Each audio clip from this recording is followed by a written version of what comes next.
Tell me something wise. Mopar or no car? Tick, tick, tick. The car doctor. Guys, a lot of people say I pick on Dodges, but that's not the case. Like I always say to people, I'd rather know my demons than not to. The first thing I always like to do is hook up my scanner and notate any codes. I'm pretty sure y'all can hear this, and you already know. Let me get close.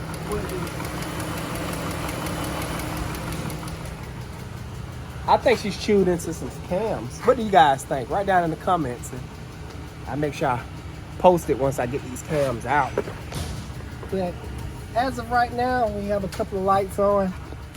Tire pressure, check engine light, and airbag. I'm only concerned about the check engine light to see if it has anything to do with misfiring or anything like that. It's very important to notate the codes.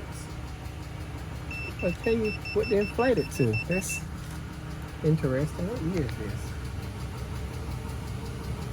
Actually a 2014 Dodge Durango with the 3.6 Pentastar. Pulled up the codes. Here's what I have. Evap leak detected, probably a gas cap or something. We have a throttle pedal positioning sensor. It's just current. It's not pending and current. Normally when it's pending and current, that means it's happening now. Just a current meaning it's probably a pass code. So I'm not gonna worry about that. Now guys, I do these lifters a lot. So when my customers see my videos online, they pretty much put two and two together and know what they know what they need. So in situations like this, I don't charge for a diagnostic. I kind of help the customer out, along with not charging. Also look over the vehicle, make sure they don't need anything else and not gonna break down. So that's what I'm doing now. The first thing I always like to look at is this infamous harmonic balancer. I want to make sure it don't have excessive wobble side to side. This one looks good. I'm not gonna complain too much about this one. Next is this infamous oil cooler issue. I always look down in the valley and see if there's a pool of oil down there. There's a small pool of oil. It's probably got a seat. I would notate that on her ticket. Other than that, she's just gonna need lifters. And I'm gonna say your shirt is open. You showing the public my goodies. Hey, they may want to come. Hey, y'all better give my baby that super thanks for that. Showing him y'all a little skin. Is your button broken? Yes, Probably. Yeah. I work too hard. I'll work my button off. Very common issue for these 3.6 Pentastars on a Dodge lineup. This Dodge Journey right here was in here for the same thing, but this was catastrophic. I've never seen nothing like this. I actually still have the old engine. Let's go take a look at it.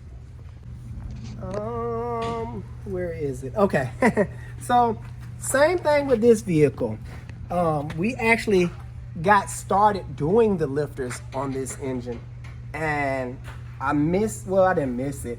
I wouldn't be able to tell if it wasn't for me pulling everything down. As you can see, the cam is missing right here. So we pulled the cam up, got ready to pull this lifter out, and look at that big chunk of metal missing. This lifter actually got stuck in here, and it was a big chunk missing. Now, the warranty company wanted me to replace the head, but I explained to them, I don't know where that chunk of metal went. So I recommend an engine. The last thing I want to do is put a head on this thing and that piece of metal shows up in the engine and destroy it. I even dropped the pan, pulled it apart to see if I can find it, and I didn't find it. Now, with so much Dodge content I have, you'll think that's all I work on. That's not the case. I actually work on a wide variety of vehicles. But speaking of Dodge, since this video is about Dodge, let's take a look at this other patient I have up front that I think is gonna need an oil pump. Still running tests on it. All right, take this beautiful Challenger, for example. I'm not sure the year. Sounds great too. It doesn't appear to be making any funny noises or anything like that. But the problem I'm having with it, these Pentastars has a two-stage oil pump. I know, complicated, but to keep things simple, the minimum oil pressure is 29 psi. After the car warms up, the psi drops down to 25, 22, which throws the oil pressure code, or throws a code. And when that happens, the car goes into limp mode. So this thing potentially has a weak oil pump. I'm gonna run some more tests and dive a little bit deeper into it. And I figured it out when I have time.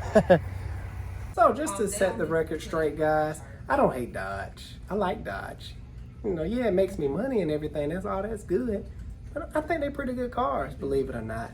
Like I said, I'd rather know my demons than not to. And pretty much it's always the same thing. That Dodge right there had almost 200,000 miles. So the oil pump is out. He got his money's worth out of it. Way, like I said, way better than Kia Honda. Had to throw that out there. That's it for today, guys. I hope you enjoyed it. I'm gonna get back to work. Love you like always. Make sure you hit that like and subscribe button. Show your support. Alex Cardock out. See you guys on the next one.